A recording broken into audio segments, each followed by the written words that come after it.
Hello, everyone. I'm Alice Edwards, Technical Project Engineer from the Crane Industry Council of Australia. Welcome to today's cycle training session on the Articulated Crane Side Slope Duration Calculation tool. This tool was developed by Cycle together with Multiplex, based on the crane rated capacity chart and the crane duration chart provided by the crane manufacturer. Today, we're going to demonstrate how to use this tool from our Cycle website and how to use this tool to assist in your lift planning. Before we get into this cycle calculation tool, I just want to give you some brief background on articulated pick and carry cranes. We'll talk about what's the effect or influence of side slope on stability and what guidance is available from the manufacturer. We'll then go through some example duration calculations, and then I will demonstrate our calculation tool from our website. Articulated pick and carry cranes has been Australian for about 40 years. They are a unique Australian invention. They operate on wheels, not on outriggers. Because of the size of these cranes, they are small and compact. They have great road access abilities. They run under the national SPV notice and can get access to most of the networks in Australia. Even though their capacity are small, or their capacities range from 15 ton to 40 ton, it's small compared with other type of mobile cranes, say auto cranes or crawler cranes. But they're still good for a lot of lifting jobs on site. They are also a great addition to bigger cranes working as a tailing crane with them on site. They can pick up a load, carry the load, and travel with the load. Because of all these features they have, nowadays they are used in a wide variety of applications, and they make up about half of the total number of mobile cranes running in Australia. Articulated crane stability changes when any of the crane configuration changes. When it's doing a lifting job and putting a jib out, the stability changed. If it's operating on side slope, the stability changed. If the crane was smooth or articulated, the stability changed again. Today, we're going to focus on the stability and the side slope. And in a video I'll show you later, I'll include all the other factors for crane stability as well. Side slope and stability. We all know that when we operate cranes, we follow the rated capacity chart provided in the crane operator manual. In Australia, mobile cranes designed to EN 13,000, their load chart ratings are based on the machine being leveled in all directions. Now, being level doesn't mean the crane has to operate on a supporting surface that's have 0% gradient, like a perfect level ground. That's really hard to achieve. When they say the crane is being leveled, it's actually have an allowance, namely 1% gradient or 0.57 degrees. So if the crane is operating within this range, then the rated capacity chart is effective because the manufacturer has done their test on the crane stability within this range. Now, what does it mean for 1% gradient? It means if two persons standing 100 meters apart and they have, along this distance, they have a distance in elevation 1 meters between each other, then that level of ground is what we call 1% gradient. So cranes setting up on ground like this or under 1% gradient is considered to be crane operating on a level ground. And this not only applies to the articulated cranes we're talking about today, it also applies to cranes on crawlers, on tires, or on outriggers. What's the effect of side slope cause for stability? When you're operating a crane on a ground level that's more than 1% gradient, or what we say out of level, then The side slope can cause side loading on mobile cranes, booms, or crane structures. And because of this, the load effect on the boom and structures will cause the crane capacity to decrease. And under that case, if the manufacturer has provided guidance on how to operate in this situation, namely auto level, then you should follow the manufacturer's instructions. If no guidance was provided for crane to operate auto level, then you shouldn't operate the crane under this condition. So it is very important for you to check the ground condition or the ground level before you start with your crane and before your lifting job. Now we have all seen this in our safety bulletin. Can I please say, if you're not a subscriber to our Cycle safety bulletin, these contents are in our safety bulletin 295. Please contact me to subscribe to our safety bulletin that has lots of useful information or safety principles in there that can help with your crane operation. Now, this picture is what we have in our safety bulletin. We use this to demonstrate why cranes operating on side slope could decrease the crane rated capacity. When cranes operate on level ground, which is top one here, the crane tipping line is the front wheel line of the crane. So this black line here. The crane is stable when the load moment from the lifted load on one side is balanced with the load moment of the crane on the other side. When the crane is operating on a side slope, which is the bottom pictures here, then the crane tipping line changed from the front wheel line to the side wheel line.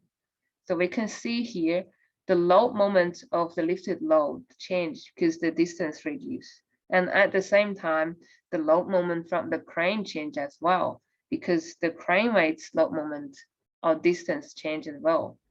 That is why the rated capacity chart developed for the level ground, which is the situation on the top, as no longer applicable to the crane when it's operating on a side slope, which is the situation at the bottom.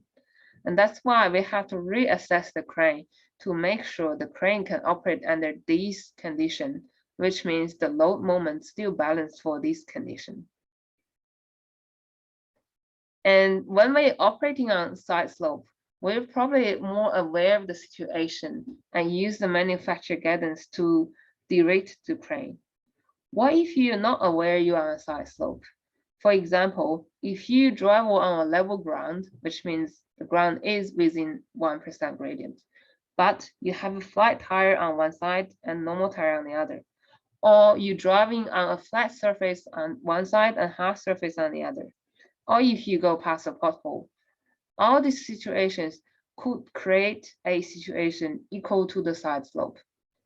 And it's very dangerous because you thought you're driving on level ground, but your crane is actually effectively operating on a side slope. So you could overload the crane with a load you think that's still comply with the rated capacity chart. So just be careful of your ground condition. We strongly suggest you to walk around the site to see what the site condition is like, or even drive around the site to see what's the side slope of the ground like before your lifting job. So you know when you drive the crane past, it wouldn't create any side slope situation for you. Now this is a picture from a crane operating cabin. The LMI system will tell you what the ground the side slope is, and drive the crane around the site is a good idea because you can see the change in these to decide which chart you should use or decide whether you should derate the crane.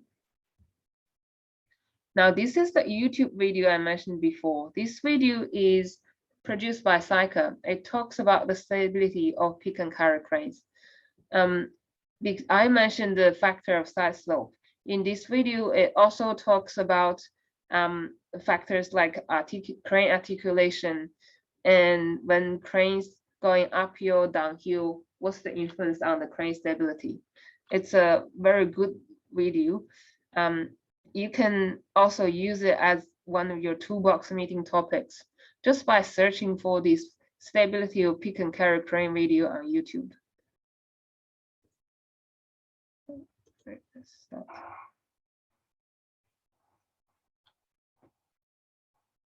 Articulated pick and carry cranes are a very common crane used in construction, mining, and for general crane duties. They have many benefits for their users, but as with all cranes, careful consideration needs to be given to their safe use. In this video, we're going to look at the stability of articulated pick and carry cranes, because accidents have occurred where these types of cranes have tipped over. This video is intended for current operators of pick and carry cranes. It can also be used for those in training. One of the main benefits of this type of crane is that it can pick up and travel with a load. This, of course, means that unlike slewing cranes, they do not have outriggers or stabilizers to help keep them stable. An articulated pick and carry crane relies on its wheels as its stability base, and the weight of the crane and counterweight to keep it stable. The stability of the crane can change when any configuration of the crane changes. For example, jib out, and in particular when the crane is slewed or articulated, or when it is operated on a slope. So let's look at each of these situations and see how and why the stability changes and what we can do to prevent a rollover.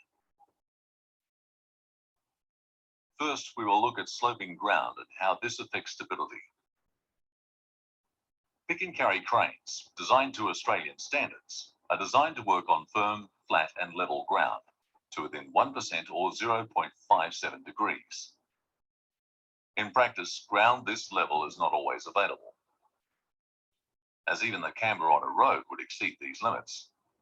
And as we'll explain later, other factors can equally affect the stability or slope, such as the difference in tire pressures, or a slight depression or soft spot on a haul road. Australian standards require that pick and carry cranes have a built-in stability factor of 66.6% when mobiling a load. What this means is the figures on the load chart are calculated at a maximum of 66.6% of the load required to tip the crane if it was on firm level ground. This safety factor also helps to allow for the extra dynamic forces put on the crane when it is traveling with a suspended load. There are two things to consider when working on a sloping site. Is the crane facing up or down the slope? And is the crane driving across the slope, that is, on a side slope? These situations can affect the safe operation of the crane. Here we can see a pick and carry crane sitting on a level surface. Note the working radius, which is measured from the center line of the front wheels to the center line of the hook, measured parallel to the horizon. If the crane was to move to face down a slope with its boom in the same position, the working radius would increase, thereby reducing the stability of the crane. If the slope and load was great enough, the crane could tip on its nose. The tipping line would be through the front wheels of the crane. But if the crane was to move facing its load uphill, with its boom in the same position, the working radius would decrease, thereby increasing the stability of the crane. This is why the basic rule when operating a pick and carry crane is to always have the load facing up the slope. This may mean you'll have to back down a slope to maintain stability. Side slopes are more difficult to handle, and traveling on a side slope with a load must be done with additional caution and lift planning. If it is necessary, it can only be attempted within the manufacturer's specifications for the crane you are operating. Here we see a pick and carry crane on level ground with a load suspended from the boom. The load and its center of gravity are within the stability base of the crane. But if the crane was on a cross slope, the load will swing outside the line of the crane's base, creating a side load, and the crane could tip over sideways. This side slope would not increase the working radius. However, the crane's stability base is decreased, as the crane's tipping line is now the wheels on the load side, not the front wheels, as in the facing downhill situation. And note how the side loading will increase the longer and higher the boom is. This is why manufacturers always recommend that when traveling with a load, keep the crane's booms as short and low as possible. Some manufacturers supply charts that allow the operator to determine a rated capacity for the crane when working on a known side slope. These charts show a percentage of duration required for the given boom length and angle, and the duration is applied to the rated capacity as read from the load chart. For example, using the chart shown, with a 15-meter boom length at a loaded boom angle of 45 degrees, the rated capacity of the crane is 3,700 kilos, if it is slewed greater than 10%. This rated capacity assumes the crane is working on firm level ground. But if the crane was on a side slope of up to 5 degrees, the duration chart shows for a boom in this position, the rated capacity must be derated by 40%. So 3,700 kilos minus 40% equals a rated capacity of 2,200 kilos, a reduction of 1,500 kilos. This is the maximum load that the crane can lift to stay within safe margins. Otherwise, you run a real risk of overturning the crane. And the rated capacity will be even less than this if you slew the crane more than 10 degrees. Manufacturers of pick and carry cranes can give 2 or more rated capacities for the crane for any given position of the boom. On this chart, the first rated capacity is for when the crane is articulated less than 10 degrees. The second is for when the crane is articulated more than 10 degrees. Other charts may give more options. But why is this so? To understand why this is, we need to look at the basic physics of an articulating crane stability. Here, we're looking down on the crane. We can see the load's center of gravity at the end of the boom. The tipping line is through the front wheels of the crane. That is, if the crane were to tip, it would pivot through this line. To keep the crane from tipping, we need counterweight on the opposite side of this tipping line from the load. This side is referred to as the stabilizing side. The counterweight is made up of the weight of all the crane's components, such as the engine, gearbox, chassis, cabin, and extra counterweight added behind the rear axle. 2 centers of gravity are shown on the stabilizing side. One for the front section of the crane, one for the rear section of the crane. These are the 2 sections that articulate when slewed or steered. When the crane is facing straight ahead, the crane is acting like a simple seesaw. As long as the load on the stabilizing side is greater than the load on the tipping side, the crane won't tip. But things change when the crane is slewed. Side loads now become an issue as the crane's tipping line changes. Note how the center of gravity of the rear section is now very close to the tipping line. And note the position of the center of gravity of the lifted load to the tipping line. If the boom was to be extended further, the center of gravity of the load would move further away from the tipping line, increasing further the risk of a turnover. Once again, this is why manufacturers always recommend that when traveling, always do so with the shortest boom possible. So how does all this translate into what a crane operator and his co-workers can actually do on the job to prevent a pick and carry crane from tipping? Firstly, job planning is essential. Knowing what you're going to lift, its size, what it weighs, and from where and to where the load is going to be lifted is a must. Plus, identify any hazards that could affect a safe lift and the crane stability. This will then allow you to refer to the load chart and determine if the crane is capable of doing the lift safely. Hazards including sloping ground, soft ground, potholes, gutters, road verges, rail crossings, or speed humps can all affect the stability of the crane. If a front wheel of the crane was to drop into a pothole or off the verge of the road, this will have the same effect as working on a slope. The crane can go from being stable to tipping in an instant. The operator would have no time to correct the action. Slope indicators may be fitted to your crane.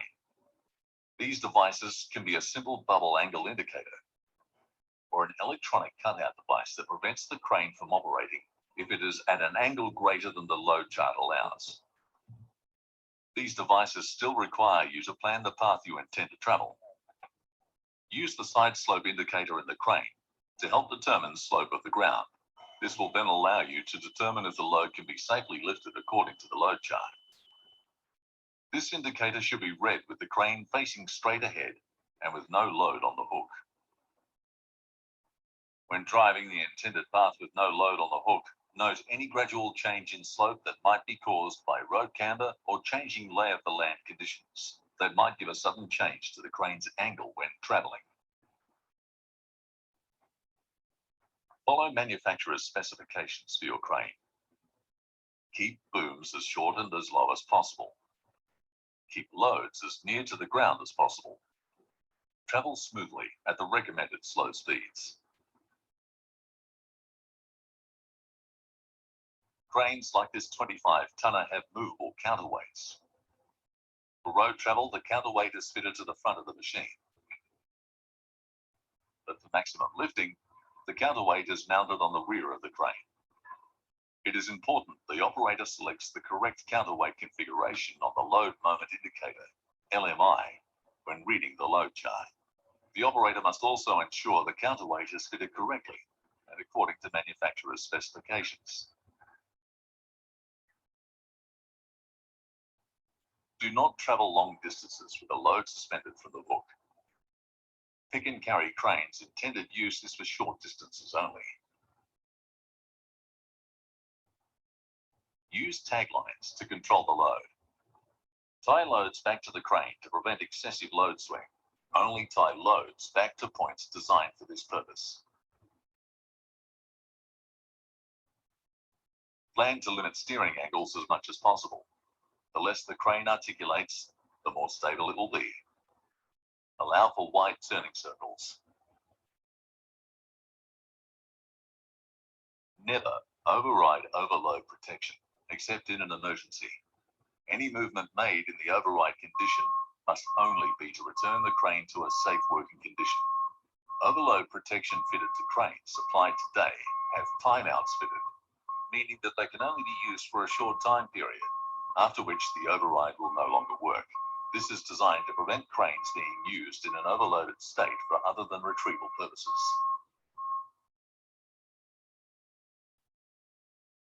Tires must be correctly inflated. Having a flat or underinflated tire can have the same effect as operating on a side slope.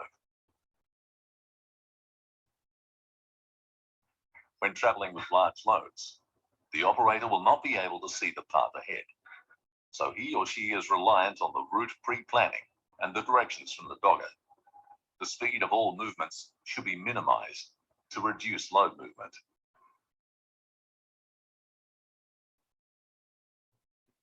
Plan to keep the load facing up the hill. This may mean reversing down a slope. Plan a route that doesn't travel across a side slope. Whatever the hazard identified, it must be eliminated or controlled. For example, if potholes are identified, choose an alternative route or have them filled or place steel plates over them to ensure a level path is maintained for the complete lift. And if you're not comfortable either before or during the lift that it can be completed safely, then stop. Consider what you're doing and do not proceed until measures have been taken and everyone agrees that it is safe to continue. On completion of the job, consider how it went. Did anything happen that needs to be considered next time the job's done? If so, report it and make sure everyone involved is aware of any improvements needed to help us have a safe and efficient workplace.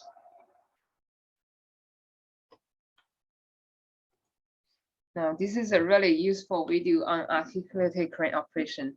And I recommend you to share this video with your crane crew when you're planning your articulated crane lifting jobs.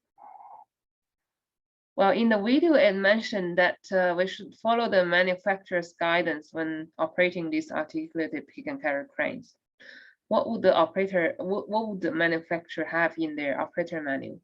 Usually, it will tell you what's the working area diagram of the articulated crane, which means what's the angle range it can work.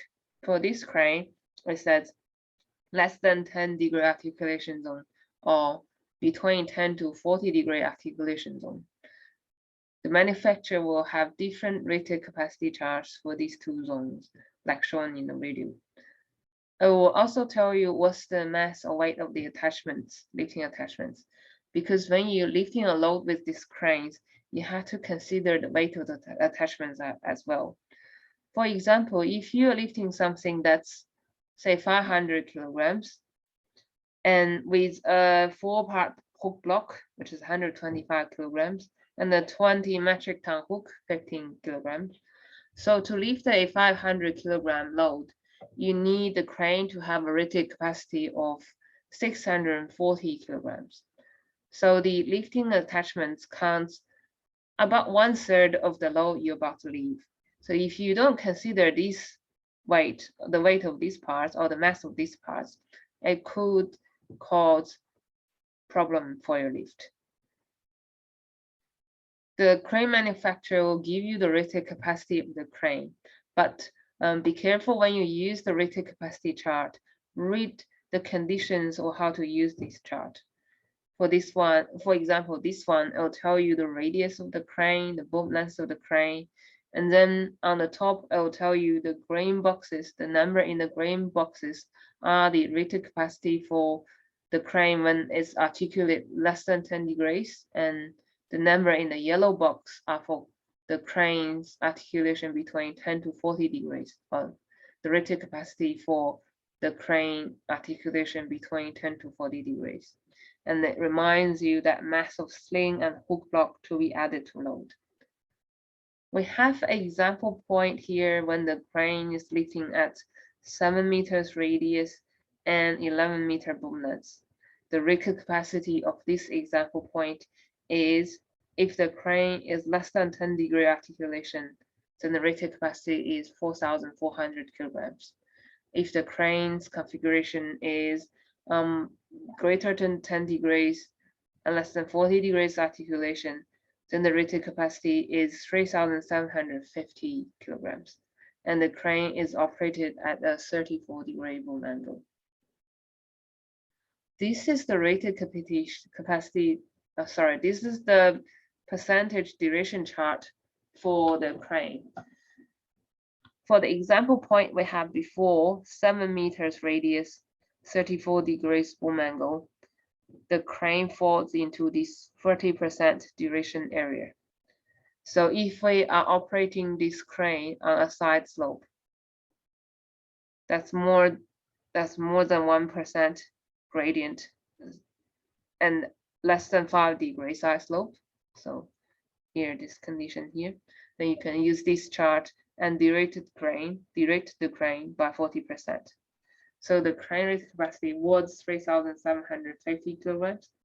Now you have to minus 40% duration.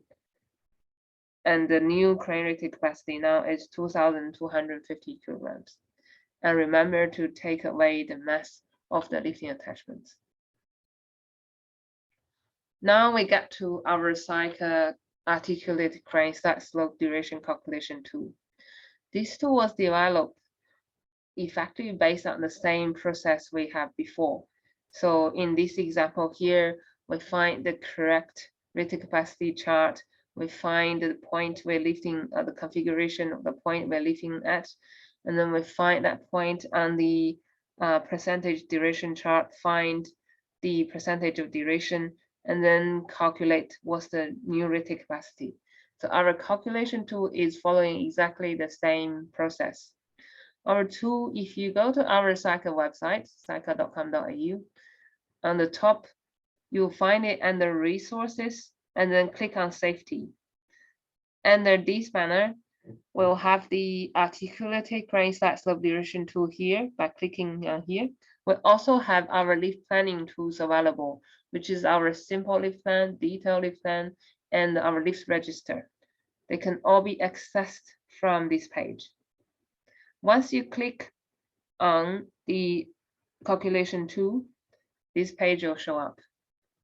So step 1, you pick the crane model and the configuration from the drop-down list. Currently, we have 2 crane models here with AT20 and Mach 25. AT20 have 2 configurations. One is lifting with winch, one is lifting with this rhino hook. Mach 25 have more configurations. So I've shown here, these are all his configuration, the configurations we have. So when you use this tool, make sure you select the correct configuration, because each configuration is associated with a different rated capacity chart. If you pick the wrong configuration, it won't give you the correct result.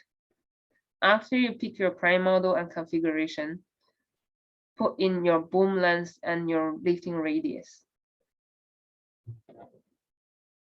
And then you select your articulation degree. Is it less than 10, or is it between 10 to 40? What's the articulation degree here? And then pick the side slope. So is it 1 degree, 2 degrees? This number can be get from your crane computer system, or from that bubble you have.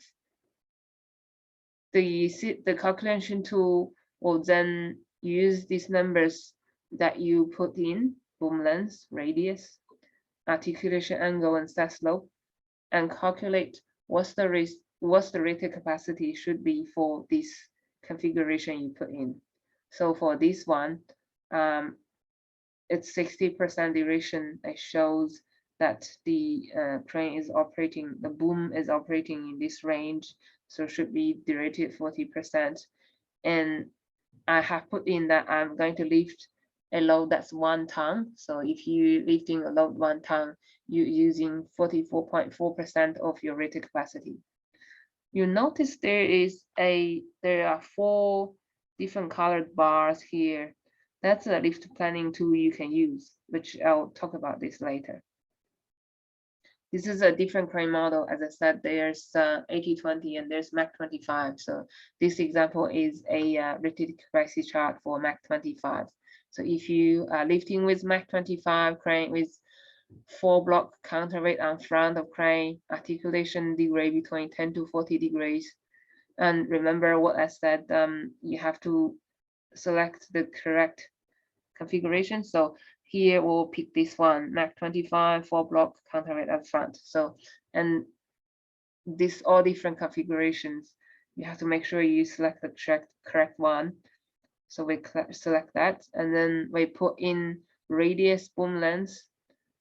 Then the system will tell you what's the duration percentage. It's just 40% here. Oh, I have 2 percentage duration chart here.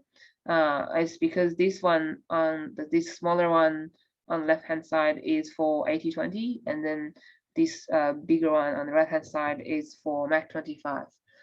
For our calculation tool, the picture on our website shows the Mach 25 duration chart. I'll show you here. So you see, even though this is an AT20 crane, I still use the Mach 25 duration chart picture. It's just how we set up the tool. The calculation result is correct. It's not saying we're using the Mach 25 duration for the AT20. It's just that's what we can do for showing the picture here. So for this Mach 25, we use this duration chart and select that, figure out that the correct duration percentage is 40%. So we calculate the derated capacity. So the capacity goes down when it's operating on a side slope. The capacity goes down from 4,850 kilograms to 2,910 kilograms. So the same as before, we select the configuration of the crane, put in the articulation range, put in the boom length and radius. So if there is no see only articulation, no side slope, then it's 4,850 kilograms. So that's your full capacity. And when you put the side slope in, then it's 60% derated to 2,910 kilograms. Well, I mentioned there is a useful tool here that you can use to plan your lift. So there are 4 different color bars here.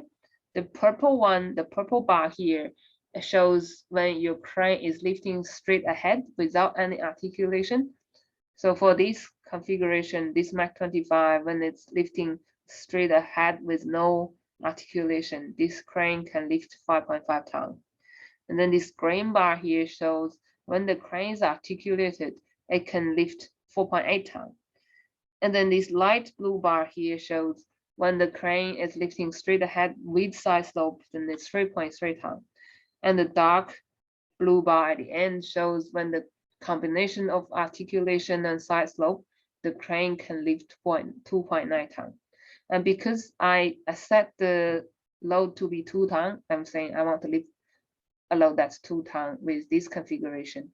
I'm only using 68.7% of the rated capacity. And this red line here shows the actual load I want to lift, which is 2 tons. You can see this line is less than the rated capacity. Oh, sorry, this dotted square box shows which configuration you're using here. So this red line is still within the range of this rated capacity. But this is when we're lifting 2 tons. If we increase the load to 3 tons, say if we're lifting 3 tons now, then the red line, which is the actual load we lifted, goes up. So now it's about the rated capacity of the articulated plus side slope combination. So we can't use this now because also says here overloaded, because we can't use the crane. We shouldn't overload the crane.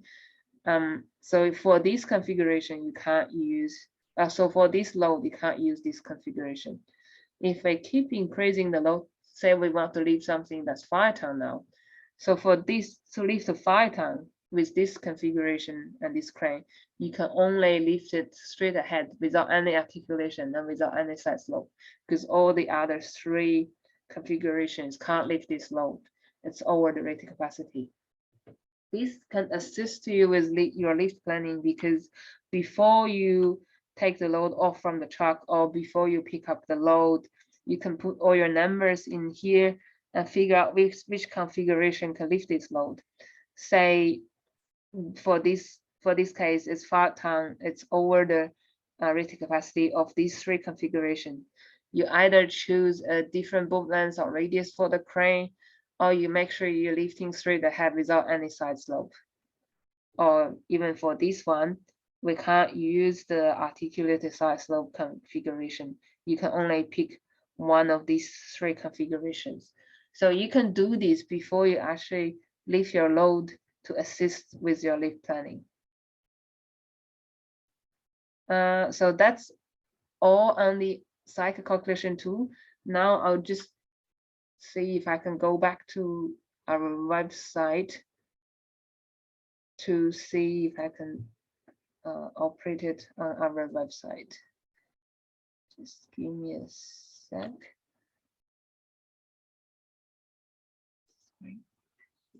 Okay. Here is our cycle website. Okay. So as I said, go to our cycle website, go under resources, safety. Then you can see the calculation tool here and the lift planning tool here. So click on the calculation tool. This page will show up. Then pick your crane. Let's use the example of 8020. Boom length 11 meters. Radius was 7 meters. Yeah, 7 meters. So when it's straight ahead, no articulation, no side slope, the crane can lift 4,400 kilograms. That's its rated capacity. And when they increase the articulation angle, the capacity changes to 3,750 kilograms. And when we increase the side slope, it's now 40% derated. Sorry, it says 49, but it's 40% derated, and it's 2,250 kilograms, which is the same as what we have in the example. If we are lifting something that's 2 tons, we're using 88.9% of the rated capacity. And this is telling you you're lifting under a combination of articulated and side slope a configuration. And this is the actual lifting box. You're lifting 2 tons, which is still under the rated capacity of this crane, and it's safe to do it. So that's all on our articulated crane side slope calculation tool. If you have any questions or you want to try it out yourself or you can't find the link, please email me at alice@saica.com.au. Thank you. Bye-bye.